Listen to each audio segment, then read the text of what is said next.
আসসালামু আলাইকুম এভরিওয়ান, আশা করছি আপনারা সকলেই ভালো আছেন। তো আজকের ভিডিওতে মূলত দেখাবো যে এই যে লেয়ারগুলো আছে এখানে এক্সএমএল ফাইলের অথবা এলাইট পোর্শনে যারা প্রজেক্টের কাজ করেন, তো এই ছোটো ছোটো লেয়ারগুলোতে কিন্তু আমাদের যে ফটোস অ্যাড করতে অনেকটা সময় লাগে। তো আজকের ভিডিওতে দেখাবো যে খুব সহজে আপনারা জাস্ট এক ক্লিকে প্রত্যেকটা লেয়ারে কীভাবে একসাথে ফটোগুলো অ্যাড করতে পারবেন। এর জন্য আমরা একটি একটি এক্সএমএল ফাইল ইনপুট করে নিব। আপনি আপনার মতো করে যে কোনো ফাইল ইনপুট করে নিতে পারেন। জাস্ট এখান থেকে ট্যাপ করে ধরে শেয়ার অপশনে ক্লিক করে এলাইট মোশন অ্যাপ্লিকেশনটাকে সিলেক্ট করে দিব। দিলে আমাদের এক্সএমএল ফাইলটি আমাদের এলাইট মোশন অ্যাপ্লিকেশনে ইম্পোর্ট হয়ে যাবে। ওকে, তারপরে এখান থেকে আমরা যেহেতু প্রজেক্টে ছিলাম সেক্ষেত্রে আমরা এখান থেকে ব্যাক করবো। করার পর আমরা আমাদের এক্সএমএল ফাইলটা প্রজেক্টটিকে ওপেন করব। ওপেন করলে আপনি এখানে দেখতে পারবেন এখানে আমাদের যে লিঙ্কসে পড়ে এখানে বেশ কিছু লেয়ার আছে। ওকে, যেমনটা নিচে যদি দেখি এগুলো দেখেন লেয়ার আছে যেগুলো ফিল আপ করে না। এগুলো করতে কিন্তু অনেকটা সময় লাগবে। এখানে যেরকম আপনারা দেখতেছেন যদি একটা একটা করে আমরা অ্যাড করতে চাই, ওকে, সেক্ষেত্রে আমরা এক্সএমএল ফাইলে স্টার্ট পজিশনে আসবো। আসার পর এখানে প্লাস করে চাপ দেবো, তারপর টেমপ্লেটে ক্লিক করবো।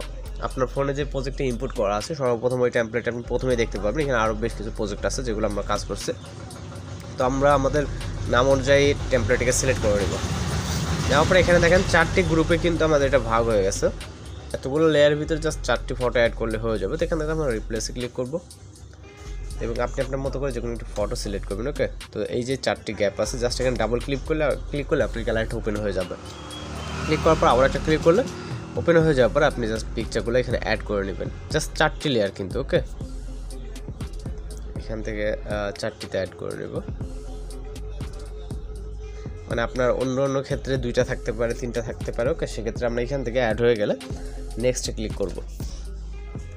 নেক্সটে ক্লিক করার পর এখান থেকে আমরা যেই এখানে লেয়ারে ক্লিক করে এডিট গ্রুপে ক্লিক করলে আমরা কিন্তু এখানে দেখতে পারবো যে আমাদের যে লেয়ারগুলো আছে লেয়ারগুলো কিন্তু পিকচার অ্যাড হয়ে গেছে যেমনটা দেখতে পাচ্ছেন। ওকে, তো এই ধরনের যে ভিডিওগুলা মূলত এইভাবে মেকিং করতে পারবেন। ওকে, তো এইভাবে হচ্ছে দেখেন আমাদের কিন্তু এখানে অনেকগুলা প্রজেক্ট আছে, যেটা কিন্তু আমি যেহেতু একটা ফটোর মাঝখানে করছি এখানে কিন্তু আমরা যদি ভিডিওকে প্লে করি সামান্য কিছুটা ল্যাগ দিবে মেবি, যার কারণে আমি ভিডিওটাকে প্লে করতেছি না। ওকে, তো এখানে থেকে সিন রেকর্ড করার সময় এগুলোতে একটু ল্যাগ দিয়ে সকলে জানেন। তো এইভাবে জাস্ট এক ক্লিকে কিন্তু এই লেয়ারে আপনি ফটোগুলো অ্যাড করতে পারবেন এক্সএমএল ফাইলে, যেটা কিন্তু একটা করে অ্যাড করতে অনেকটা সময় লাগে, অনেকের কাছে বিরক্তিকর মনে হয়। তো আশা করি এইভাবে আপনারা এই ধরনের যে লেয়ারে ফটোগুলোকে অ্যাড করে নিতে পারবেন। আশা করি যদি ভিডিওটি ভালো লাগে অবশ্যই চ্যানেলটিকে সাবস্ক্রাইব করে পাশে থাকা বেল আইকনে বাজিয়ে দেবেন। তো দেখা হচ্ছে পরবর্তী কোনো ভিডিওতে। সবাই ভালো থাকবেন, সুস্থ থাকবেন।